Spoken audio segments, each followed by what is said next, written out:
Kenapa kok tiba-tiba seluruh sivitas akademik ini benar-benar turun? Ketika demokrasi sudah dianggap sudah melencengnya jauh, maka suara kampus itu nggak bisa dibendung.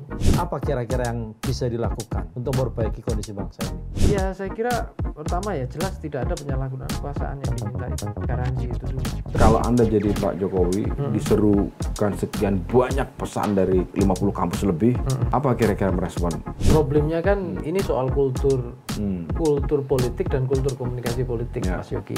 Kalau itu kenapa sampai terucap dari Prof. Kuncoro bahwa saya tersinggung dengan pernyataan juru bicara Presiden yang menyebut gerakan itu berbau Yang politik. alumni UGM juga? Iya. Hari dibayar alumni UGM juga. Ini dari UGM untuk UGM oleh UGM. Nah demokrasi kan begitu. Oh iya, oke.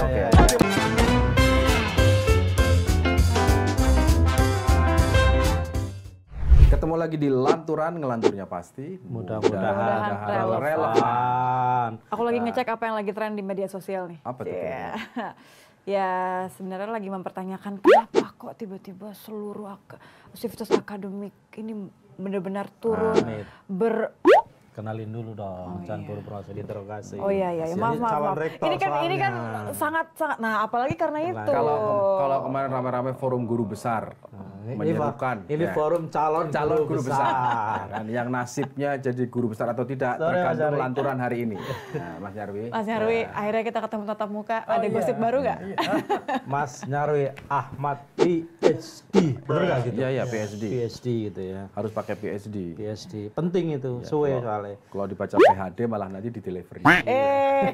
Ini kita lagi mencari iklan atau apa? Iya, enggak sih. Silakan. Ya itu tadi, kenapa tiba-tiba guru besar kumpul? Rame loh, terus ini. Apakah Anda sebagai seorang dosen di Universitas Gadjah Mada menjadi salah satu dari inisiator atau hanya sekedar datang tapi ngumpet-ngumpet atau datang di depan tapi pakai masker? Ya kalau datang sebentar, tapi kan itu memang motornya Dewan Guru Besar. Oh, Dewan Guru Besar. Ya, jadi kan kita kalau di UGM itu memang sangat-sangat menghormati gitu tokoh-tokoh guru besar kita. Kenapa? Karena UGM itu termasuk kalau menyeleksi ya untuk sosok guru besar itu nggak sembarangan. Ya bukan hanya administratif karir, tapi juga bahkan karakter, visi dan lain-lain.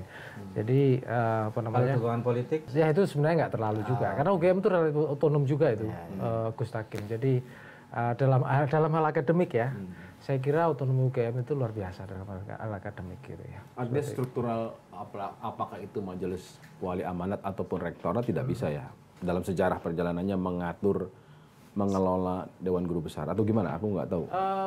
Saya kira gini, itu kan ada dalam statuta soal struktur ya. Soal detailnya saya udah lama nggak baca itu ya.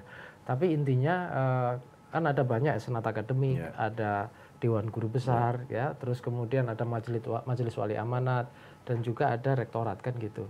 Nah biasanya kan yang seringkali berelasi langsung ya, interaksi dalam pengelolaan itu kan setahu saya karena saya udah lama nggak pernah kerja di dulu sih pernah tahun 2020 waktu manajer komunikasi riset ya waktu itu LPPM itu berinteraksi di teman-teman rektorat jadi ngerti. Tapi intinya kalau sekarang saya lihat itu memang peran majelis wali amanat itu penting dan luar biasa dibandingkan kurang menonjol ya. Guru besar itu juga menonjol tetapi seringkali kan dalam pengukuhan dan proses seleksi gitu ya, termasuk senat akademik itu dalam banyak komisi kan di sana. Setahu saya ada beberapa teman misalnya di beberapa komisi termasuk komisi etika akademik dan seterusnya. Jadi singkatnya yang kemarin turun di UGM itu adalah Dewan Guru Besar. Iya, karena Prof. Kuncoro memang struktural di situ. Struktural di Dewan Guru Besar. Iya. Calon guru besar nggak ikut? Ya kan kami nggak guru besar. Lah ya calon ya. Ya, tetapi sebagai sivitas akademik karena kemarin kan itu sivitas akademik juga. Itu merepresentasikan juga suara-suara dari kami-kami juga istilahnya seperti itu. Dan itu kan diawali yang menarik kalau Prof. Kuncoro itu kan dari rasa kecintaannya pada alumni termasuk Jokowi gitu. Karena kita ini kan kalau kita lihat ya termasuk Jokowi emang siapa aja? Ya banyak. Ya sekarang di kabinet kan berseliweran banyak juga kan, belum lagi capres-capres. Tapi yang konteks itu kan yang ada di istana ya Pak Jokowi dan orang terdekat Jokowi. Ya, dan itu sudah disebut oleh Prof. Kuncoro kan. Sudah disebut. Udah di deklarasi itu kan disebutkan juga. Tapi yang saya maksudkan kan begini, Gadjah Mada ini kan kita sadar ya, itu kan penyangga ya, penyangga Republik juga. Bahkan ketika UGM didirikan itu kan juga proses ketika ibu kota pindah ke Jogja. Dan mainstream narasi kebangsaannya itu Republikan. Republikan itu apa sih? Ya apa namanya kekuasaan itu untuk rakyat. Kalau bahasanya di bukunya Hamengkubuwono 9 itu tahta untuk rakyat. Jadi kekuasaan itu memang tujuan untuk rakyat. Kalau ini guru besar untuk rakyat. Ya, juga itu. Nah, republik itu kan didirikan untuk tujuan ke sana. Nah, sementara UGM kan dibangun dengan cita-cita besar seperti itu. Karena punya pengalaman juga ketika agresi militer itu kan juga kampus sempat berpindah-pindah, berhenti dan seterusnya. Jadi ibaratnya ya kampus yang seperti itu. Ini pertanyaan menarik. UGM punya cita-cita seperti itu. Kalau alumninya punya cita-cita seperti itu nggak? Ya, saya kira itu diajarkan juga ya ketika dalam proses pendidikan maupun makanya sering kata kunci yang dipakai di situ kan himne Gajah Mada kan. Yang itu yang menciptakan kan apa namanya Pak Sutasoma itu guru saya lupa apa guru besar apa belum beliau waktu itu, tapi dia dosen sejarah, dosen sastra di Fakultas Sastra kalau nggak salah, sastra Jawa kalau nggak salah itu. Nah, itu kan diciptakan dan dikreasi serius substansinya bahwa untuk pengabdian, untuk ini dan untuk Pancasila negara itu ada substansinya di himne itu. Nah, yang menurut saya ya kemarin itu kan sebenarnya itu keresahan yang sudah lama juga, tapi sudah dalam lama diskusi-diskusi ya. Ketika soal keberanian aja itu. Bukan keberanian, ibaratnya kan ada tensinya, Mas Yogi. Iya. Jadi tensi pertama dosisnya sekian. Ibarat nanti berikutnya kalau ini ya dosisnya nambah lagi, kan gitu. Nah ini kayaknya dosisnya perlu ditambah kan gitu. Makanya muncul petisi kan gitu. Kan itu dijelaskan juga sama Prof. Kuncoro kan. Berarti masih ada kemungkinan dosisnya nambah lagi kalau memang masih begini. Wah, itu ya saya kira masih tetap ada kemungkinan. Artinya diskusi kan sekarang masih berlangsung. Iya. Enggak, kenapa kita nanya begitu? Kita khawatir, kita berkesimpulan bahwa ini tidak bisa diobati sampai berapapun dosisnya gitu. Itu kan bahaya juga. Ya, kita tentu berusaha menyuarakan karena itu kan seruan moral. Kalau disebut misalnya seruan itu partisan, ya kalau bahasa normatifnya bukan partisan. Tapi kalau dianggap partisan, sama lah kayak jurnalisme, partisannya juga ada. Partisan pada apa? Pada nilai-nilai kegajah madaan gitu ya. Pada nilai-nilai kebangsaan, pada nilai-nilai demokrasi. Partisannya ke sana, bukan partisan ke salah satu calon kan gitu. Dan itu sudah disampaikan juga oleh para senior-senior yang menyampaikan deklarasi itu. Kalau gitu kenapa sampai terucap dari Prof. Kuncoro bahwa saya tersinggung dengan pernyataan juru bicara Presiden yang menyebut gerakan itu berbau politik? Yang alumni UGM juga? Iya. Oh, Ari Dwipayana alumni UGM juga? Ini dari UGM untuk UGM oleh UGM? Demokrasi kan begitu. Oh iya, oke. Kembali lagi. Kenapa sampai Prof. Kuncoro tersinggung gitu? Artinya dia ingin mengatakan apa? Bahwa ingin meyakinkan publik, bukan sekedar meyakinkan istana bahwa saya mengerjakan ini, saya menghimpun ini, menggerakkan ini adalah untuk seruan moral. Pertama, semangat Prof. Kuncoro itu kan memang murni ya. Tidak ada kepentingan apapun. Dan kalau kita lihat, kalau orang berkarir gitu, misalnya dia guru besar, apalagi Prof. Kuncoro juga nggak ada track record kan, mau jabat tuh, mau ini juga nggak ada. Beliau orangnya sangat sederhana kan gitu. Termasuk dikenal dosen yang sangat lurus dan sederhana. Jadi kalau dianggap partisan, saya kira partisan dalam arti kekuasaan ya, pragmatis mau ini, saya kira enggak. Terus yang kedua, mungkin juga di situ kalau kita simak ya statementnya Ari Dwipayana itu, kebetulan satu fakultas ya Mas. Nah kan? Cuma sama kantornya itu apa? Ya, dia di lantai 4, saya di lantai 5. Lebih tinggi. Tapi kan kalau lantai 3 nggak ada lantainya lebih tinggi. Oh iya, atasnya nggak ada lagi. Tapi kan sekarang Anda ketua prodi Ilmu Komunikasi UGM kan? Prodi Sarjana. Oh, prodi Sarjana. Di atasnya ada kepala departemen. Oh. Ya. Nah, itu kan gini, tak lihat kan statementnya itu statement normatif dan mengambang. Jadi di situ kan dia bilang kayak kalau nggak salah ada indikasi partisan, tapi dia tidak menyebutkan bahwa secara eksplisit, saya kan orang komunikasi politik ya bidangnya, menuduh bahwa ini partisan. Nah kemudian yang diterima saya lihat kan persepsi Prof. Kuncoro kan ada dugaan tuduhan itu partisan. Makanya wajar kalau Prof. Kuncoro juga bereaksi dan menunjukkan kemarahan, bukan hanya bereaksi gitu loh. Oh marah ya? Ya kalau beliau kan lihat aja. Oh saya tersinggung gitu saya. Dan dia tersinggung dan mengatakan benar-benar kami itu dengan bahasanya Prof. Kuncoro ya, itu kan tidak partisan. Partisan yang dipahami dalam konteks politik tadi ya. Berpihak kepada nilai. Iya kan gitu. Nah ini sebenarnya saya pernah beberapa kali mendiskusikan ya. Kampus itu kan pusat-pusat persampaian gagasan dan ide-ide komunitas epistemik. Saya beberapa kali kadang mendiskusikan juga dengan Mas Yogi juga ya, sama Gus Takim. Dan itu kita kan bukan kemudian makhluk yang tidak politik ya. Walaupun kita belajar akademik di masing-masing ini, kita itu nggak mungkin melepaskan perubahan lingkungan yang ada gitu. Situasi politik, situasi masyarakat yang sudah berubah, ketika demokrasi sudah dianggap sudah melencengnya jauh, maka suara kampus itu nggak bisa dibendung. Pasti akan muncul kan gitu. Karena ada komunitas-komunitas akademik yang tiap hari itu resah Meskipun rektoratnya bukan rektoratnya yang bersuara gitu ya. Iya. Atau perwakilan otoritas kampusnya yang bersuara gitu. Iya gitu. Dan kalau tadi saya bilang dosen, guru besar itu kan punya kebebasan mimbar dan kebebasan akademik dan mimbar akademik itu dijamin undang-undang di Undang-Undang Dikti ya tahun 2012. Nah, saya kira itu juga bagian dari tugas moral dan tugas kewajiban pendidik. Makanya beberapa kali kan kalau kita lihat tidak hanya Prof. Kuncoro, yang lain juga ngomongnya sama kan, bahwa itu kewajiban. Jadi kalau misalnya ada yang mengatakan ya kampus melangkah terlalu jauh gitu ya, jangan masuk ke isu elektoral. Loh gimana? Kita itu didirikan bersamaan dengan cita-cita mendirikan republik, termasuk UGM sendiri ketika didirikan ya. Itu seiring dengan perjalanan republik kita yang waktu itu ibu kota ada di Jogja. Jadi tidak mungkin kami itu misalnya diam gitu, nggak mungkin. Nah tetapi kan kita juga paham ada teman-teman yang ada di kekuasaan ya kan, yang pasti akan kemudian berjalan dengan narasi yang sudah ada di relnya. Ya, kekuasaan di mana nih? Ya, di istana. Oh. Di istana kan gitu. Nah kemudian Ya, sebut saja Mensesnek. ya seperti itu kan gitu. Tapi ya, masih kawan kan? Masih kawan dalam UGM. Iya pasti, kalau itu pasti kan Penting. gitu. Itu paling gitu. penting. Iya. Nah, tetapi kan gini, memang juga berbeda ya ketika orang dalam kekuasaan, istana misalnya, dengan orang di luar kekuasaan kan pasti paradigmanya, cara pikirnya beda. Ya misalnya contoh gini ya, kalau misalnya kita di luar kekuasaan, itu kan kita menganggap demokrasi itu jantungnya peradaban, ya kan? Bahwa bukan hanya itu, demokrasi itu bukan dipahami hanya sekedar mendengarkan, tidak, tapi juga memproses informasi dan mengakomodasi dan mendiskusikan. Itu contoh. Ya demokrasi itu Dan mengoreksi. Ya mengoreksi juga. Demokrasi itu artinya apa? Publik dikasih kesempatan untuk memformulasikan kebijakan secara demokratis, bukan kehendak elit saja kan gitu. Itu contoh ya. Tapi orang-orang di kekuasaan kan seringkali berpikirnya beda. Di sana misalnya ya, saya sebut misalnya logikanya gitu. Kan kita misalnya butuh bicara misalnya melakukan kebijakan tertentu dengan regulasi dan butuh kecepatan waktu karena kita berlari dengan waktu. Makanya kan narasi-narasi yang muncul itu kan kita jangan jadi negara yang terjebak di middle income trap.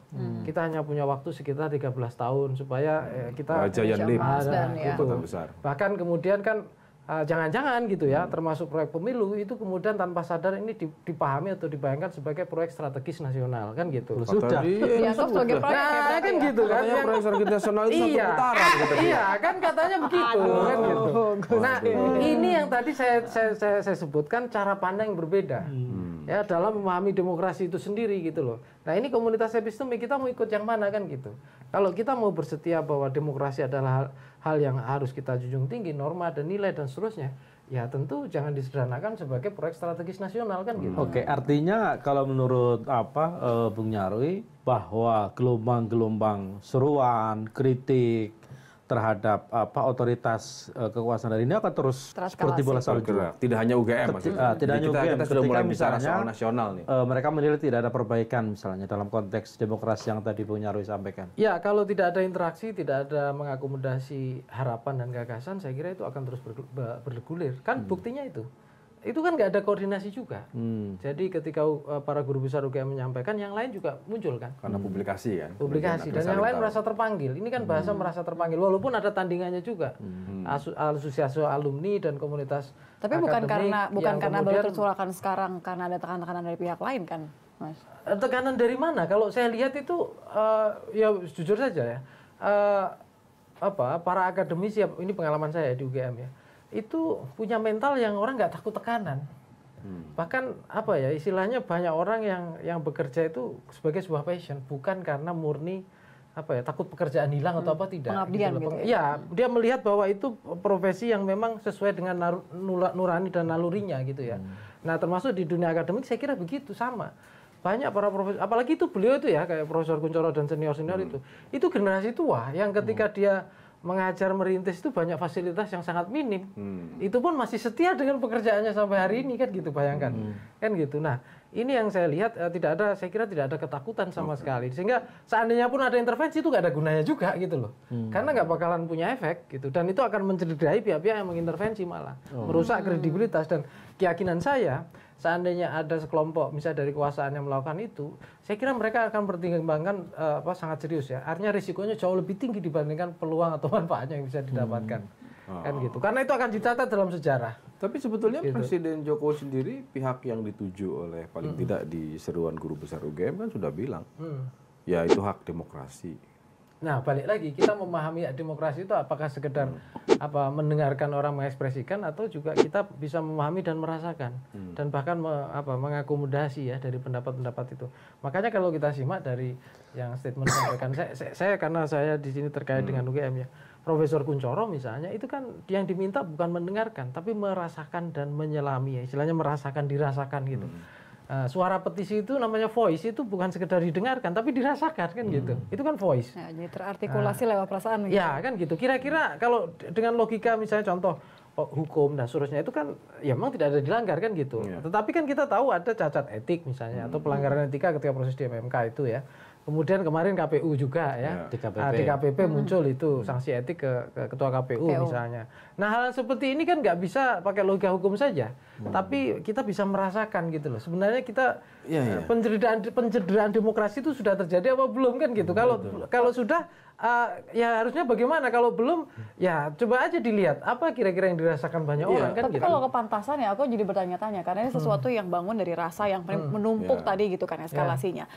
Responnya kemudian seperti apa yang diharapkan dari para guru besar, dari tidak hanya dari UGM pastinya. Respon seperti apa yang harus pakai rasa juga gitu. Ya, saya kira gini, kekhawatiran dari itu kan beberapa kali disampaikan juga ya dari para guru besar, kekhawatiran soal manipulasi. Manipulasi itu kan banyak bentuknya. Dalam pemilu konteksnya. Dalam pemilu ya. Sebenarnya manipulasi suara rakyat juga bisa terjadi gitu. Bukan dalam arti kecurangan di TPS tidak. Tapi kan opini-opini yang penuh rekayasa misalnya. Kemudian menggiring pada ini. Atau dalam bahkan lebih ekstrim lagi tekanan-tekanan ke aparat.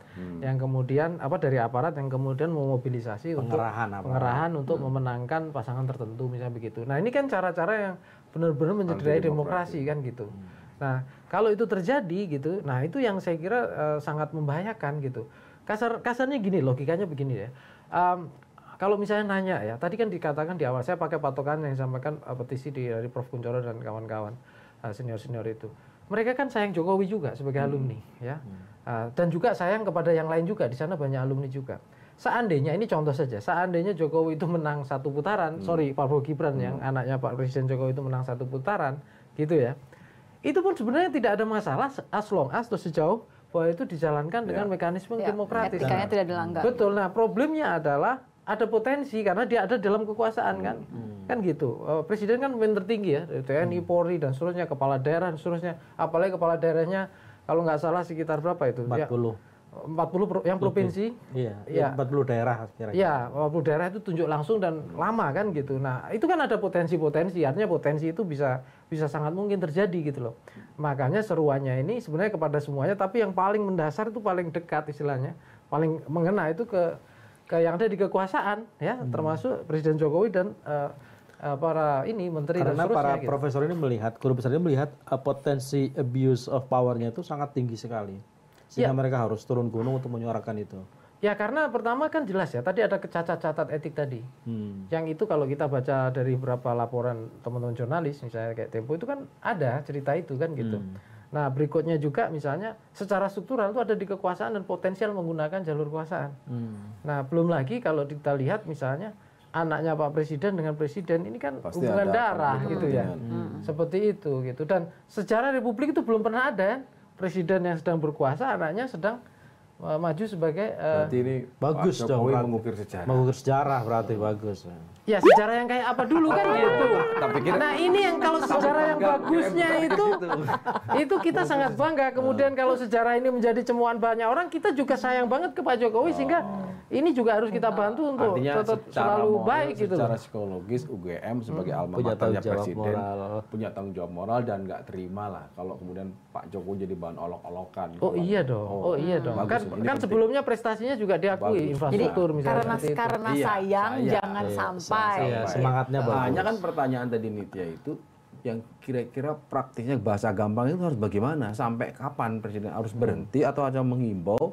Sebab kalau cuma dibilang berhenti, oke, saya akan berhenti setelah 14 Februari. Kan nggak ada gunanya juga. Iya, karena kalau misalnya kita melihat responnya dari, ya itu kan adalah hak demokrasi. Ada berapa banyak kritikan yang kemudian direspon sekedar dengan itu adalah hak demokrasi gitu. Ya, tapi tidak dengan perubahan perilaku cara politik yang berbeda gitu.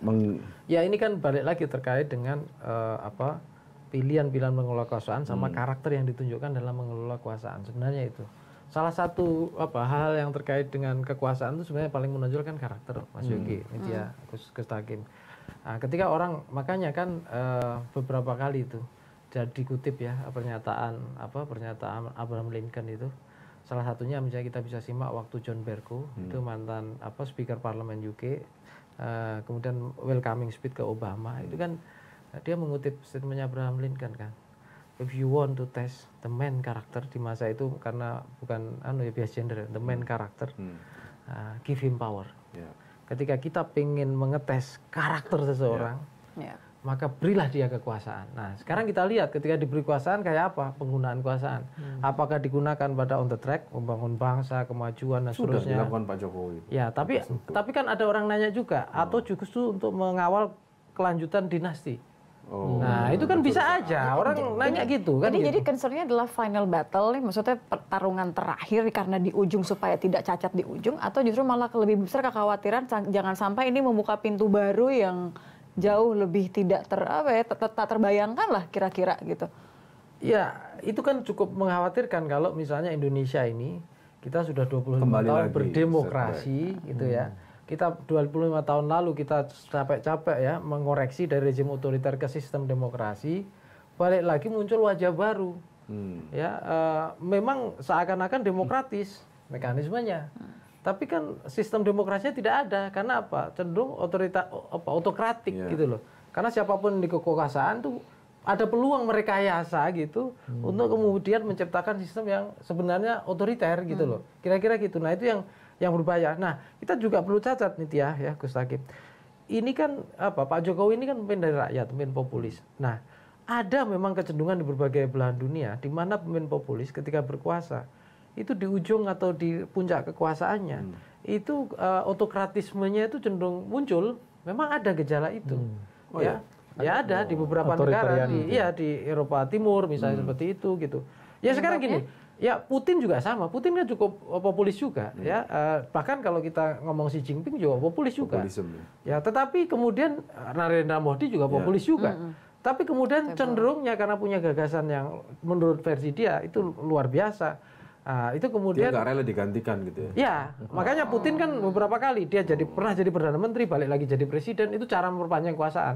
Jadi kalau kita mau bilang kita belajar cara ini referensinya dari 3 nama besar yang Anda sampaikan gitu. Enggak, saya tidak mau mengatakan itu. Tapi contohnya yang canggih memperpanjang periode-periode itu Putin, Mas. Dan itu berhasil gitu loh.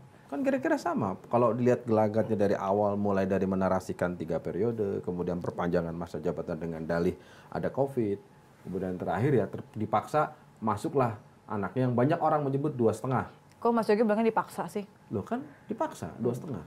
Ya, tapi untuk ukuran itu belum berhasil. Belum. Belum berhasil. Masih berhasil Putin kalau itu. Termasuk Xi Jinping udah berhasil. Kan dia ini jangan sampai berhasil, makanya kemudian kan kalau nggak salah Pak Jokowi itu kan mengatakan bahwa dari mulai saya cawe-cawe itu kan dasarnya adalah ingin mengatakan bahwa tidak mau kehilangan momentum sampai dengan tahun 2029 saya lupa. Iya, 13 tahun mendatang. Ya, 13 mendatang yang disebut sebagai lompatan besar. Iya. Kalau kita ingin. Nah, di situ kemudian banyak orang termasuk saya mengira kira-kira ini Pak Jokowi nggak percaya ke orang lain, dan siapapun penggantinya itu harus betul-betul dari rahimnya dia, dari tangan dia. Bahwa kemudian itu menterinya dan sebagainya nggak ada isu, tapi jadi persoalan adalah ketika keluarganya. Ya. Itu demi bangsa atau demi keluarga? Pertanyaan bagus. Pertanyaan bagus. Karena kalau semangat sepatu bro. Yang sebelah kanan sama sebelah kiri beda. Enggak. Kalau misalnya tadi bahasanya Nitya ya, demi bangsa, demi negara, atau demi apa kan gitu.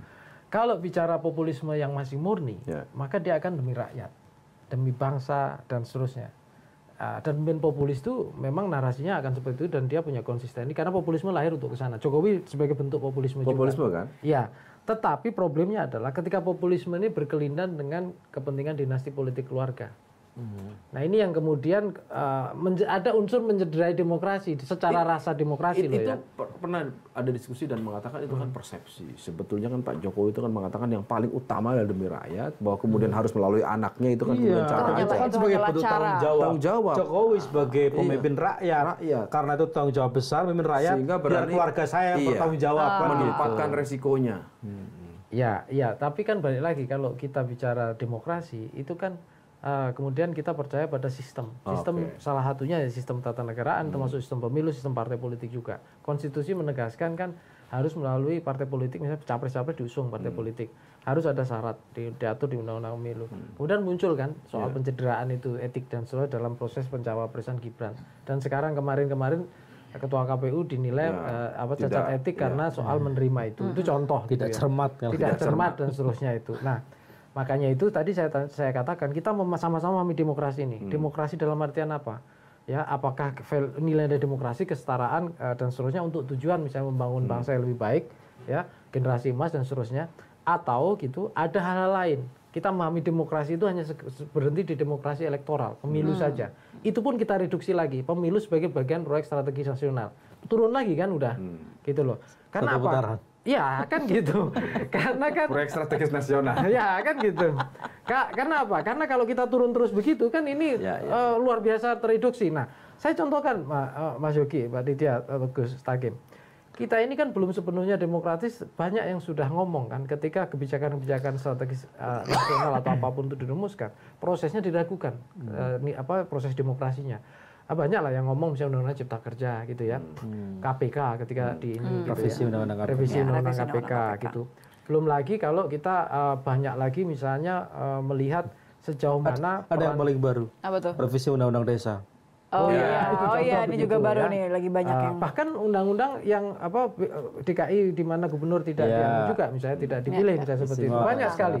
Nah, parlemen kita yang sebenarnya itu menjadi pilar check balances gitu untuk demokrasi kita kan melempem, tidak ada gaungnya dan suaranya. Maka suara-suara kayak dari guru besar itu salah satu kanalisasi yang itu muncul kan gitu. Karena parlemennya parlemen jalanan. Ya, nggak ada bisa diandalkan gitu. Mestinya kita sistem itu suaranya itu muncul. Nah, ketua-ketua umum partai otonominya diragukan. Dari situ saya mau masuk ketika situasi begini. Kemunculan guru besar UGM menyerukan keprihatinan yang dituju adalah Pak Jokowi misalnya. Itu melegakan kita. Tapi kemudian bergulir bergerak kan. Sampai dalam hitungan hari itu kurang 3 hari sudah 50 kampus.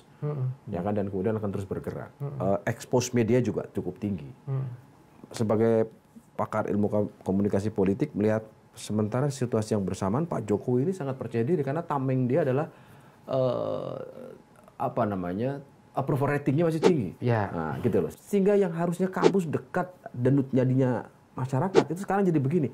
Kata rakyat, ngopo itu? Ngapain orang guru besar ngomong-ngomong? Dan itu kan gimana Anda membelah itu?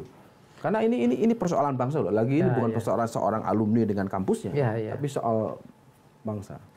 Ya, ini balik ke konsep tadi. Kelemahan dari demokrasi itu kan tyranny of majority sebenarnya. Mayoriti itu siapa ya? Elit yang terpilih, termasuk ini. Jadi suara-suara dan kecerdasan itu kan muncul di kalangan elit, termasuk power itu hanya di segelintir elit. Makanya demokrasi itu kan wujudnya hanya poliarki kata Robert Dahl ya. Karena sebenarnya kalau demokrasi yang sebenarnya itu itu mustahil. Karena apa? Karena tetap yang memutuskan ya elit, yang punya suara bisa mengartikulasikan elit. Masyarakat biasa nggak bisa. Kita harus lihat data survei, kita kan ngomong rating. Itu data yang didesain oleh elit untuk memotret suara publik. Itu data sifatnya yang didesain oleh elit. Elit dong. Survei itu kan juga kita mendesain pertanyaan juga. Bahkan pakai skala loh, Mas. Sekarang gini saya tanya, approval rating skalanya berapa? Itu rata-rata kan pakai 1,5. 1,4 ya, dari tidak puas ini. Coba kita pakai skala 1,5, hasilnya akan lain.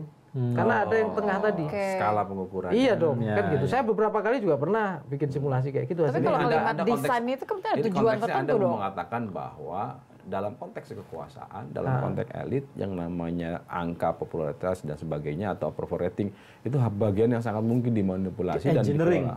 Bukan dimanipulasi, tapi desain untuk memotret suara publik. Itu tetap ada istilahnya. Didesain untuk betul, termasuk tadi yang paling menonjol scoring tadi pakai 1,5 atau 1,4. Kalau itu kan 1,4 rata-rata. Kan gitu. Makanya kalau 1,5 yang tengah kan pasti ada yang gede. Kalau Nitya dulu BS. benar salah atau enggak mencocokkan. Nah, balik lagi ke pertanyaan Mas Yogi.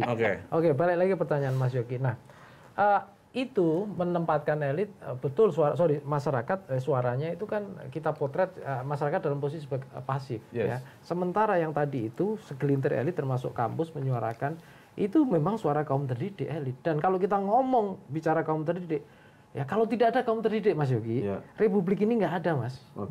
Dan itu hanya segelintir orang. Bahkan kalau boleh misalnya saya kontekkan hari ini, sekarang era sosmed ya, Soekarno deklarasi proklamasi, ya kan? Mungkin kalau di zaman sekarang itu ngapain itu anak ngekos di Menteng ngomong itu kan? Mungkin ada yang bully itu. Bahkan nggak seperti seglori sekarang ini sebagai bawa proklamator. Belum dicap kaum privilege gitu ya? Iya kan gitu, kan gitu. Orang punya logika sesuai dengan zamannya masing-masing. Iya, nah maksud saya tanggung jawab. Jadi gini, jangan dilihat suara-suara yang tadi itu dengan kuantitatif. Nggak bakalan ketemu, kan gitu. Harus dilihat substansinya. Kenapa? Ini suara elit, jangan disamakan dengan orang yang suara biasa gitu loh. Nah tadi apakah itu benar-benar representasi suara rakyat? Begini, para elit itu kan memikirkan rakyat itu, termasuk para intelektual itu kan udah lama, Mas. Dan mereka sejak menjadi intelektual, bahkan ibaratnya bekerja sebagai intelektual, itu mereka punya tanggung jawab moral di dalam hatinya, punya komitmen dan integritas menjaga dirinya, gitu loh. Jadi yang ditakutkan para intelektual kan satu, Mas, yang pernah ditulis Hari J. Benda itu, pengkhianatan kaum intelektual. Ketika intelektual gitu ya tidak lagi justru memikirkan kehilangan sensitivitas. Ya, sensitivitas tidak memikirkan kepentingan kolektif, tapi misalnya mengabdi pada kekuasaan atau mengabdi pada kekuasaan oligarki misalnya, ya itu juga sama-sama gitu. Justru itu kemudian saya kenapa melontar pertanyaan itu, justru yang saya khawatir adalah kalau kita mengacu ke 98 ya, misalnya ketika ada people power gerakan, itu kan berawal dari kesadaran-kesadaran kelompok elit, kelompok intelektual, kelompok menengah, yang kemudian bergulir sampai ke titik rendah, ada istilah reformasi, krisis ekonomi dan sebagainya. Hari ini diksi soal anti demokrasi yang dikerjakan oleh penguasa misalnya, itu kan saya agak khawatir kalau ternyata ya sudah dianggap saja bagian dari formalitas gitu. Lewat yang penting ada negara demokrasi adalah negara di mana ketika ada siapapun orangnya, individu ataupun kelompok, ketika dia mengekspresikan sesuatu diperbolehkan dan tidak dilarang. Kira-kira gitu. Ya, kalau pengertian demokrasi berhenti di situ saya kira ya itu minimalis sekali. Pertanyaannya gini, bagaimana sebuah voice yang merepresentasi suara rakyat itu diakomodasi, bukan sekedar diberikan ruang ekspresi kan gitu. Kalau itu nggak ada komunikasi jadinya kan gitu. Artinya menyuarakan apapun ya itu nanti kami terima aspirasinya kan gitu. Makanya muncul anekdot kan. Ya kami terima tapi nggak diproses kan gitu kan. Kan seringkali itu yang tadi saya katakan. Dijawab oleh presiden yang disebut-sebut oleh guru besar, itu hak demokrasi. Selesai. Kemudian publik punya persepsi nggak diapa-apain sama Pak Jokowi, ternyata enak Indonesia nih, luar biasa. Demokratis gitu. Nah itu yang sebetulnya kita sedang pikirkan bagaimana ini bisa menggerakkan. Kenapa? Karena kan pesan dari hampir semua seruan guru besar di 50 kampus yang setidaknya aku pantau, ya rata-rata satu berkesimpulan bahwa ada praktek-praktek anti demokrasi yang ditukangi oleh presiden. Bahkan beberapa menyebut, kecuali UGM nggak nyebut nama presiden. Jokowi nyebut ya? Disebut. Pak Jokowi itu hampir semua mengatakan begitu. Nah, bagaimana ini kemudian berikutnya? Kalau hanya sekedar ini mengisi formalitas dalam periode di mana ada potensi kecurangan dan sebagainya, kemudian bersuara, kemudian direkam oleh media, publik. Jadi maksudnya selesai. Jangan sampai hanya untuk my conscience clear gitu ya, hanya supaya. Ini kan yang paling penting adalah yang namanya gerakan kampus, gerakan intelektual. Atau mungkin karena zaman kali Mas Yogi. Maksudnya tadi saya ngecek-ngecek juga kan salam 4 jari misalnya, kita juga pernah ngobrolin ini ya, Mas Nyarwi ya. Salam 4 jari juga lebih terasa kemudian di kalangan anak-anak yang mungkin tidak menangkap pesannya ketika kalangan elit, sivitas akademik yang kemudian bersuara dengan cara yang berbeda gitu. Kira-kira atau jangan-jangan butuh singkatnya itu kalau compare itu. Jadi sekarang guru besar sudah turun tapi jadinya terlalu lama sementara mahasiswanya nggak ada di jalan ini. Ya itu yang bedakan 98 dengan hari ini. Ketika 98 itu kan munculnya bukan hanya mahasiswa, Mas, gerakan civil society. Sekarang civil society kalau kita lihat 5-10 tahun terakhir itu kan absen. Tenggelam. Orang nggak ada yang banyak tertarik lah. Bahkan ya banyak variabel ya, salah satunya banyak yang kemudian jadi tokoh partai gitu ya, berkarir. Itu nggak salah juga kan? Ya nggak salah juga, tapi kemudian yang merepresentasi itu hilang ya. Nah kemudian mahasiswa juga sudah karakternya berbeda. Dan ini juga harus dilihat tren diskurs yang muncul di kampus soal orientasi pendidikan. Ya selama 10 tahun terakhir itu kan tema kewirausahaan, tema merdeka belajar dan lain-lain. Itu kan lebih dominan dibandingkan bicara soal hal yang besar seperti ini. Bahwa butuh kelas menengah yang menyangga demokrasi, butuh kelas menengah yang kuat secara ekonomi, misalnya begitu. Dan itu semua sulit terjadi kalau tidak ada demokratisasi. Apa itu bisa demokratisasi politik, sirkulasi elit misalnya, misalnya secara demokratis ya, bukan sirkulasi dari keluarga satu ke keluarga lain atau sirkulasi dalam satu keluarga loh ya. Bukan itu. Ya, kalau itu kan guyonannya hilirisasi tadi ya. Misalnya begitu yang kita dengar, katanya hilirisasi itu dari anak ke bapak ke anak, misalnya begitu, itu kan kita dengar juga gitu loh. Nah, tapi sirkulasi juga dalam konteks peluang-peluang kesempatan gitu ya, dalam menyuarakan, berperan dalam politik. Itu satu konteks demokrasi politik. Nah, demokrasi ekonomi juga gitu, Mas. Kita kan banyak dengar dari para ahli ekonomi juga kan. Nah, berapa persen sih yang benar-benar berkuasa secara ekonomi di negeri ini kan gitu. Nah, kelas menengah kita kesadarannya juga nggak sampai ke sana. Coba kita lihat, kelas menengah selama sekian tahun juga terjadi banyak himpitan. Yang kemudian kelas menengah ini berhenti di status sosial dan gaya hidup gitu loh, bukan kesadaran kelas menengah untuk sebagai penyangga republik kita dan penyangga demokrasi kita. Nah, ini yang saya lihat hari ini gitu ya, itu susah, sehingga apa? Ketika suara guru besar ini berkembang muncul, pilar penopangnya nggak ada. Nah, pertanyaannya menengah ke atas atau menengah ke bawah? Ya, atau menengah-menengah banget.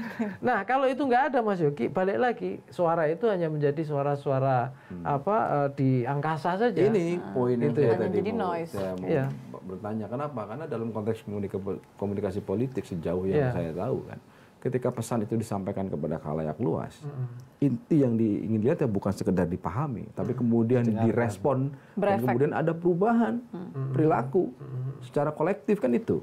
Nah, ini kan hampir oke lah kita didukung oleh. Pertanyaannya gini, Mas, harus lebih maju. Meskipun Bung Nyarwi ini belum guru besar, masih calon guru besar gitu ya. Kita harus tes dari sisi kita harus cek dulu. Katakan misalnya seruan-seruan dari para guru besar ini tak direspon sesuai dengan harapan mereka, misalnya para guru besar itu misalnya, apa kira-kira yang bisa dilakukan untuk memperbaiki kondisi bangsa ini? Ya, saya kira pertama ya jelas tidak ada penyalahgunaan kekuasaan yang diminta itu, garansi itu dulu. Itu kan harapan. Iya. Maksudnya apa yang dilakukan? Yang dilakukan ya misalnya contoh tadi, itu kan berapa kali perlu bikin seruan jilid 1, seruan jilid 2, seruan jilid 3. Atau meningkatkan dosis misalnya, dosisnya itu seperti apa kira-kira? Ya begini, kalau kemampuan meningkatkan dosis ini kan bukan gerakan terencana dan gerakan yang ini spontan, panggilan hati. Tapi itu kita tidak bisa memprediksi ya. Artinya kalau sekarang pada tensi yang seperti itu ya lihat ininya apakah nanti bentuknya, misalnya contoh kan ini mendekati pemilu, muncul protes voting misalnya tapi kalau itu mungkin jumlahnya nggak banyak. Tetapi kalau mampu diorganisir bisa aja, itu mengejutkan. Misalnya paling nggak yang bisa terkejut itu 02. Kalau yang 01, 03 mungkin sudah banyak prediksi, mereka tidak terlalu terkejut. Karena punya keyakinan misalnya 01 targetnya 35%, misalnya begitu. Kalau dapat kan berarti nggak terkejut kan gitu. 03 misalnya. Tapi kalau 02 banyak data survei terakhir bilang 50, sekian, tiba-tiba anjlok, nah itu kan terkejut kan gitu. Dan itu Anda boleh mengatakan bisa jadi itu dampak dari gerakan moral itu. Iya, bisa jadi. Kemudian dia mengeksekusi dan mengekspresikan pemahamannya soal pesan-pesan guru besar itu di TPS gitu kira-kira. Ya, kalau itu mampu menjadi obrolan warung kopi, Mas. Artinya menengah bawah, menurunkannya ini. Nah, kita nggak ada pilar penyangga juga, tapi saya kira begini, di beberapa kampanye-kampanye terutama yang paling banyak keras itu di kubu 01 ya. Itu kan soal kesetaraan, soal privilege. Ya, anak muda kalau bukan misalnya contoh anak presiden ya beda privilege-nya, contohnya begitulah. Itu sering kan disuarakan 01. Ya, kordal dan modal kan gitu. Nah, ini yang mungkin bisa jadi itu merugikan 02 kan kalau itu kan gitu. Nah, apalagi misalnya muncul suran-suran lebih konkret, gerakan ini, gerakan itu dan seterusnya untuk pemilu ya. Nah, itu bisa aja gitu loh. Tapi balik lagi, guru besar ini saya kira tidak akan masuk ke bicara elektoral. Iya gitu loh. Yang disuarakan tetap concern di isu itu. I know maksudku guru besar nggak akan bicara sampai pada level yang kata-kata I know-nya ini pragmatis gitu ya. Cuman maksudku ini kan orang-orang yang punya tanggung jawab moral besar sebagai kaum terdidik misalnya, yang mereka harus menjaga demokrasi di negeri ini gitu loh. Nah, mereka sudah melakukan misalnya satu gerakan seruan moral misalnya, entah petisi, entah seruan atau apapun lah namanya itu. Nah, sementara itu disikapi dingin misalnya, sama yang dikritik ya itu kan hak demokrasi. Tapi udah setelah itu nggak ada apa-apa gitu loh. Semuanya tetap berjalan sesuai dengan skenario awal. Ya. Nah, kira-kira apa yang mungkin bisa dilakukan untuk mengeskalasi gerakan ini gitu loh? sebenarnya para guru besar ya nggak bisa melakukan apapun yang lebih dari itu. Atau boleh nggak aku tambah pertanyaannya, ada nggak keinginan untuk kemudian mengekskalasi ini supaya dampaknya ya sampai ke aksi tadi? Ada nggak keinginan di kalangan? Ya beliau-beliau pasti punya dan semua teman-teman Civitas Akademi punya soal itu. Ya kenapa? Karena tugas kita menyuarakan sampai selantang mungkin kan gitu. Nah masalahnya kan begini ya, misalnya Mbak Nitya tuh ya lagi kena gangguan telinga, butuh dokter THT, tapi saya tidak tahu kan gitu. Kemudian saya teriak-teriak depan Mbak Nitya, dan Mbak Nitya nggak dengar walaupun saya teriak keras-keras. Karena dokter THT yang lebih bagus belum ketemu gitu misalnya. Ya kan, jadi maksudnya belum sempat berobat gitu ya? Iya, saya kan nggak bisa gitu loh. Yang saya lakukan tetap berteriak terus di depan Mbak. Jadi maksudnya yang butuh dokter THT siapa maksudnya? Itu contoh gitu loh. Jadi apa namanya? Aku takutnya Mas Nyarwi jawab saya. Belum. Selama ini. Yang jelas yang diteriakin gitu loh. Tapi bukankah karena dalam konteks ini yang diteriakin oleh petisi-petisi kan? Yang diteriakin oleh petisi itu butuh dokter THT gitu. Ya kira-kira begitu. Selama tidak mengubah, selama tidak mengubah kan. Iya. Tapi ini ngomongin ekspektasi kan ya Mas Yogi ya, Gus ya, Mas Nyarwi. Kalau kita ngomongin ekspektasi, ketika ini datang dari kaum intelektual gitu kan, dari kaum kemudian yang kita sudah melewati beberapa proses yang tidak sekali dua kali dalam demokrasi. Kalau teriak ternyata jangan-jangan spekulasi nih, emang orang ini belum ke dokter THT, mungkin harus dengan cara lain, dengan cara menulis misalnya, begitu. Itu ada nggak kemudian keinginan, gerakan, kebutuhan untuk arah ingin bertemu audiensi?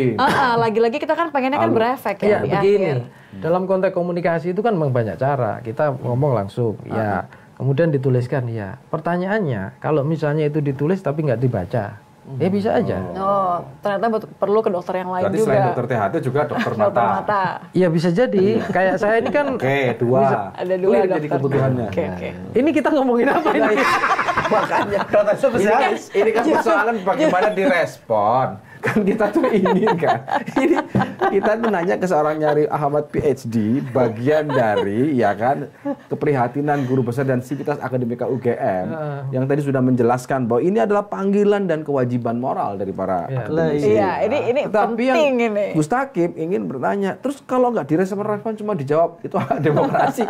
Itu kan kayak Anda sakit flu ya? Angkat kayaknya gitu doang. Sepertinya iya. Sepertinya iya. Tapi ya udah. Setelah itu atau ujung-ujungnya cepat sembuh ya. Tadi saya sama Nitya ingin melihat ini ke depan gimana ya dalam konteks komunikasi politik. Berkaca dari 98 diawali dari gerakan kelas menengah, kampus dan sebagainya itu bisa turun cepat. Jangan-jangan isunya mungkin jelas berbeda. Tapi itu yang tadi jangan-jangan memang tantangannya adalah isu soal demokratisasi ini elit banget. Atau masyarakat, saya masih bisa beli nasi goreng gitu. Iya. Nah itu kan, bagaimana ini tugas makanya kampus itu, kemudian? Iya betul, makanya itu beberapa kali kalau kita dengar ya Profesor Kuncoro itu kan menyatakan juga, loh kalau itu misalnya masyarakat dianggap miskin atau apa, kan solusinya bukan bantuan sosial kan gitu. Apalagi dia bilang bahwa misalnya kondisi harga beras naik itu kok seperti dalam situasi yang sama nih sehingga ini dikasih bansos dan seterusnya kan gitu. Jangan-jangan kira-kira ada skenario atau apapun kira-kira gitu. Skenario apa nih? Ya misalnya ketika orang butuh orang lagi harga naik kan butuh dibantu kan gitu. Kira-kira gitu. Nah, ini yang padahal yang lebih substansi itu bukan di debat kemarin kan muncul tuh yang disampaikan ku 01 kan. Bukan bantuan sosial, Mas Ganjar juga menyampaikan 03. Tapi kesejahteraan. Jadi untuk kesejahteraan bukan bansos gitu loh. Nah, kira-kira maksudnya apa sih? Tugas negara kan mensejahterakan kan. Berarti kan mengangkat kelas sosialnya kan gitu. Bukan kemudian hanya berhenti mereka di ini kan kelas gitu. Kelas sosial itu dari mulai the way thinkingnya. Ya semuanya pendidikan, kelas pekerjaan dan seterusnya gitu. Nah, tapi kalau kita refleksikan gitu ya, ini cobalah kita periksa misalnya data-data PDB ya. Katanya pertumbuhan kita kan sekitar hampir 5%. Tapi yang nyumbang dari sektor apa? Kalau sektor tambang ini yang bisa masuk di sana siapa kan gitu. Masyarakat biasa bagaimana kan gitu. Nah, padahal mayoritas masyarakat kita kan masih jauh sekali kan gitu. Nah, makanya itu tadi membangun demokratisasi ekonomi dan seterusnya itu penting selain politik. Nah, kalau politiknya saja dianggap tidak demokratis, kapan ada peluang kan untuk menata demokratisasi ekonomi lebih jauh lagi kan gitu. Apalagi kalau demokrasi direduksi hanya sekedar pemilu. Apalagi kalau pemilu demokrasinya direduksi lagi sebagai demokrasi bagian proyek strategis nasional. Ya, misalnya begitu. Nah, ini yang tadi dibilang satu putaran tadi. Nah, ini kan jauh sekali, makin jauh. Nah, suara-suara para guru besar saya kira mengingatkan itu. Kalau selama bahwa diharapkan ya tidak ada kecurangan, potensi mobilisasi itu masih ini, nah itu masih oke. Sebagai sesama alumnus UGM, kalau Anda jadi Pak Jokowi, diserukan sekian banyak pesan dari 50 kampus lebih, apa kira-kira merespon? Tapi jangan dijawab sama ya, jangan jawab sama hak demokratis. Ya. Apa kira-kira? Kalau jawab sama ya, saya nggak mau tanyakan ke seorang calon guru besar gitu. Bisa gagal berarti? Bisa gagal. Tesnya sulit. Udah nggak lulus ini Gus Hakim kayaknya saya udah artinya. Apalagi MBA-nya. Lah iya. Nah, gitu. Apa kira-kira cara merespon supaya oke, saya juga menghormati demokrasi, tapi kemudian saya juga merespon dan saya tunjukkan apakah menerima dialog. Kalau zaman dulu kan dialog gitu kan, ketemu udah menjadi audiensi, atau kemudian menunjukkan. Paling tidak kemarin kan sudah meminta Projo untuk mencabut laporan Butet gitu. Itu kan juga nggak bisa dibantah kalau itu bagian dari demokrasi gitu. Iya, problemnya kan ini soal kultur politik dan kultur komunikasi politik, Mas Yogi. Kalau kita itu kan diajarkan dengan demokrasi kan datang dari budaya Barat, Mas. Ya. Dan dalam demokrasi itu, dalam komunikasi politik juga, itu yang dijadikan patokan orang, itu kan apa yang dikatakan. Makanya Laswell kan mengajarkan kan who says what, siapa mengatakan apa. Nah problemnya, politik itu banyak mayoritas yang terjadi itu kan apa yang tidak dikatakan, Mas. Panggung belakang. Ya, seperti itu, ya. Apa yang tidak dikatakan gitu. Nah, seringkali lagi, lebih repot lagi, terjadi inkonsistensi. Apa yang dikatakan apa yang dilakukan? Iya, apa yang dikatakan adalah berbeda, kan gitu. Nah, itu kalau itu dokter apa itu? Nah, ini kita nggak tahu lagi kalau itu. Enggak, kan ada di psikologi. Bukan di psikologi ada istilah disorder itu lah. Iya, disorder. Oh iya, berarti kan psikolog. Apa itu dokter apa itu? Nggak tahu juga saya nggak ahli itu. Hari ini ngomongnya belok ke kiri, ternyata belok ke kanan. Saya nggak tahu juga itu. Nanti saya tanya teman-teman ahli yang begini. Saya nggak ngerti itu, bukan bidang saya masalahnya. Ini gara-gara dokter nih kita jadi. Ya, jadi nah problemnya adalah satu tentu harus melakukan secara konsisten antara apa yang dikatakan dengan apa yang dilakukan tadi kata Gus Hakim, dan itu kita banyak hal ya terjadi banyak perubahan di Pak Jokowi dan saya kira iya dong ketika Gibran misalnya itu kan belum baru 2 tahun misalnya, tapi faktanya kan yang logis aja dong gitu. Nah kan gitu, itu contoh hal yang seperti itulah. Nah itu saya kira juga makin menyulitkan juga pihak istana untuk menjelaskan ke Pak Jokowi kan gitu. Nah problemnya adalah guru besar itu tuntutannya kan bukan hanya ini ya mengawal demokrasi ini ya, tapi juga tentu ada unsur konsistensi. Sementara yang terjadi sampai hari ini kan memang konsisten. Ya, konsisten dalam tidak konsistenan. Tapi kan yang terjadi saat ini kan perjalanannya udah begitu jauh gitu loh. Nah, pertanyaannya tentu posisinya sudah agak vis-a-vis ya. Makanya mungkin saya lihat itu yang dikatakan misalnya dari Pak Jokowi apa sampai itu bagian dari strategi komunikasi untuk defensif untuk defensif. Apalagi ini menjelang 2014 14 Februari. Nah, mungkin dugaan saya kalau terjadi dialog diskusi ya nanti setelah 14 kan yang tadi saya guyonin itu. Kalau seandainya kan ya seandainya proyek strategis nasional yang ditargetkan misalnya tidak berhasil misalnya di 14 Februari itu gitu ya. Kalau berhasil ya sama sekali. Ya, seperti itu kemungkinannya. Nah, tetapi balik lagi ya. Ini kan menurut saya tetap harus didengarkan ya, bukan hanya dihargai ya atau dikasih respect bahwa itu hak demokrasi, enggak. Menurut saya tetap harus ada diskusi. Nah selama ini yang sering kali saya lihat ya Mas Yogi, Nitya dan Gus Hakim, itu kan bukannya kadang-kadang disuruh ngata juga. Bukannya hari ini yang dibutuhkan adalah perubahan perilaku politik secara cepat gitu.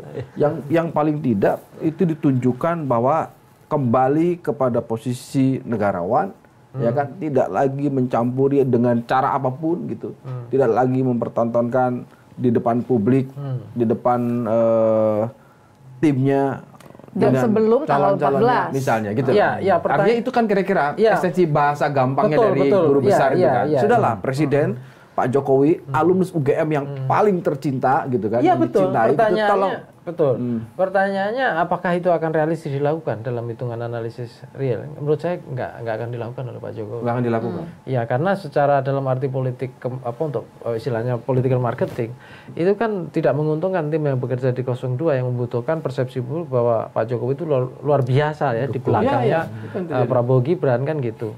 Jadi dugaan saya itu tidak akan dilakukan, Mas Gibi. Cukup dijawab aja. Ya, tetapi kan sebenarnya, tetapi kan dilemanya adalah pasti itu akan dilakukan setelah Prabowo Gibran menang. Lah itu makanya. Nah, maksud saya itu kira-kira setelah itu. Apakah kemenangan di 14 Februari atau di 26 Juni? Gitu? Iya betul. Tapi balik lagi ya, para guru besar tadi itu kan menginginkan Pak Jokowi itu tampil sebagai negarawan dan memang punya warisan track record sebagai negarawan. Kalau seorang Nyarwi Ahmad sudah mengatakan begitu, ya saya kira nggak mungkin dilakukan oleh seorang Jokowi karena ya satu sisi bicara soal nilai dan moralitas, yang satu sisi bicara soal pragmatisme untuk mencapai tujuannya, itu nggak akan ketemu. Cuma problemnya Mas, seruannya guru besar itu nggak dikasih deadline. Nah, harus pakai tanggal ya. Coba dikasih deadline. Pak Jokowi harus menjadi negarawan sejak enggak, problemnya begini, Gus Hakim. Enggak, problemnya begini. Pak Jokowi kan alumni. Kalau ngasih deadline ke mahasiswa, kalau itu saya bisa. Iya. Karena dia udah lulus ya. Iya dong kan gitu. Kalau mahasiswa misalnya ini nggak ngumpulin UTS nih, deadline-nya ini ya sudah, berarti nilai nggak keluar, Anda nggak lulus kan gitu. Kalau alumni udah susah ya. Susah dong. Lebih ke imbauan ya. Iya. Artinya guru besar itu dan semua sivitas akademika, khususnya di UGM, tidak boleh berharap apapun atas seruannya. Karena tugas dia hanya menyerukan saja. Lah kan yang disampaikan beberapa beliau kayak Profesor Unsa bilang saya ikhlas menyampaikan secara benar-benar nggak ada pamrih. Mau direspon dengan perubahan sikap atau apapun terserah gitu. Karena yang terpenting adalah membuat riak pertama dulu begitu. Ada yang kewajiban moral ada untuk yang menyampaikan. begini bisa dibilang yang pertama kali kampus menyuarakan keprihatinan itu UGM. Satu karena kemudian ada kepentingan itu alumninya dengan bahasa sayang itu. Tapi ada juga yang bilang ini kayak pengakuan dosa gitu karena memang UGM selama ini yang mengawal Pak Jokowi, kemudian Pak UGM juga yang harus menyatakan ke publik bahwa ini bersalah dan kembali ke rel yang benar. Ya kalau pengakuan dosa saya kira tidak. Enggak, Maksud saya gini, itu sama persis dengan ini Mas Yogi yang tanya saya. Saya tanya kawan PDIP gitu. Menyesal nggak kira-kira membesarkan Pak Jokowi kan gitu. Ya tidak dijawab juga kan gitu. Sama juga kira-kira. Iya sama juga gitu. Jadi nggak yang saya maksudkan. Bukan. Artinya kan kita tahu selama dari awal perjalanan Pak Jokowi sebagai presiden ini kan kampus UGM banyak memberikan support lah. Paling tidak dengan orang-orang alumni di sana. Jaringan gitu loh. Nah itu gini Mas Nyarwi, Bung? Karena saya tahu Nyarwi ini kan sebelum jadi calon doktor doktor sudah ya, calon profesor, guru besar. Itu kan juga seorang aktivis ketika masih mahasiswa. Nah, dalam hitung-hitungan Bung Nyarwi misalnya dengan banyaknya kritik-kritik dari sivitas akademika, bahkan masyarakat di luar kampus juga ikut bersuara, eksponen-eksponen di luar kampus ya. Itu mungkin nggak itu akan membesar jadi bola salju dan jadi gerakan social movement gitu. Dengan logika kondisi sekarang, tanpa pilar penopang gerakan mahasiswa yang masif, tanpa pilar penopang gerakan civil society, itu peluangnya masih kecil. Kecuali ada akumulasi kekecewaan yang luar biasa. Tetapi di tengah, ini juga program bansos itu juga mengurangi juga tensi itu. Dana desa itu juga sudah ini. Kan kita harus lihat loh ya, masyarakat itu kan bisa bergerak kalau benar-benar lapar nggak ada makanan. Nah, kalau kondisi sekarang kan nggak tersedia situasi itu kan? Iya. Menengah tadi ya. Iya, terus dan banyak terjadilah. Misalnya contoh situasi sekarang kan gini loh, kita dari sisi sumber daya makanan itu kan masih cukup di berbagai tempat gitu loh, nggak ada krisis yang luar biasa. Tidak ada faktor kuat yang mendorong. Nggak ada. Iya, nggak ada. Nah, tetapi ya suara-suara kelas menengah itu akan terus bergulir, akan bising gitu, akan bising sekali gitu. Dan sebenarnya itu bisa menjadikan kalau saya di kekuasaan ya, kalau itu terus-menerus sangat menguat, itu saya yang kena penyakit mental nanti. Kenapa? Karena saya akan stres terus gitu loh. Stres saya tinggi gitu loh. Jadi karena saya tidak bisa bekerja gitu, sangat bising kanan kiri kan gitu. Iya. Nah, kenapa? Berarti kan kita perlu mengakomodasi dari noise tadi kita dengarkan dan itu menjadi voice kan, suara yang juga sama-sama supaya kita ketemu kan gitu. Ya, nah, seperti itu. Nah, ini dugaan saya ya, Gus Hakim. Tidak ada yang berani ya untuk sampai melangkah jauh seperti itu. Parlemen saja biasanya kan gini ya, gerakan itu besar. Ya itu balik lagi, saya tuh percaya teori yang mengatakan bahwa perubahan itu tidak akan terjadi tanpa elit. Itu banyak teori-teori yang mengatakan itu. Nah sekarang tidak ada elit-elit yang luar biasa. Luar biasa sebagai simbol, ya ikut kemudian mensupport dan lain-lain nggak muncul. Ingat kita 98, di sana ada banyak simbol. Ada Sultan, ada Mas itu Amin Rais, ada Gus Dur, ya dan lain-lain. Di Ormas juga demikian, di gerakan mahasiswa demikian, dan banyak sekali. Dan tingkat kerusakan sistem itu di mata masyarakat itu juga terlihat. Jadi Pak Harto ini tapi juga terlihat ya. Nah, walaupun pada masa itu pendidikan mungkin lebih susah, belum seperti sekarang. Akses sosial media dan media masih terbatas. Mas Nyarwi, ini kalau Jokowi merespon dan dari sekian kampus yang direspon pertama adalah UGM karena alma maternya. Kemudian dipanggil lah guru besar itu, termasuk Anda salah satunya. Saya bukan guru besar. Enggak, salah satu calon guru besar. Jadi gabungan, tolong datang jadi tim asistensi untuk mengawal demokrasi. Dalam hitungan hari dikeluarkan perpres. Itu kira-kira Anda mau memenuhi itu atau enggak? Loh ini kan tanggung jawab. Anda mengkritik harus konkret, artinya memberikan. Dengan cara itu lain kira-kira gimana responnya? Ya begini, tadi balik lagi ke hal yang terpenting, Mas. Itu kan bukan demokrasi itu dijalankan dengan karakter yang benar. Jadi kekuasaan itu juga salah satu kata kuncinya diwujudkan dalam bentuk ekspresi karakter. Kalau sifatnya demokrasi hanya dipahami artifisial karitatif permukaan ya repot. Walaupun dengan perpres dengan enggak. Kita butuh budaya. Kita butuh karakter yang ditunjukkan. Tegasnya Anda akan menolak itulah ya sebagai pribadi. Kalau memang ada tawaran-tawaran, itu kan biasa tuh biasanya pemerintahan itu dijadikan dirangkul, perpres tapi dipangku. Penundaan pemilu gimana? Nah itu, Anda tolak itu kan? Atau pasti tolak? Ya kita kebetulan kan juga nggak perlu nggak perlu di jabatan-jabatan begitu gitu loh. Yang penting adalah tadi itu suara-suara itu diakomodasi. Diakomodasi. Ketemu lagi di Lanturan minggu depan. Terima kasih.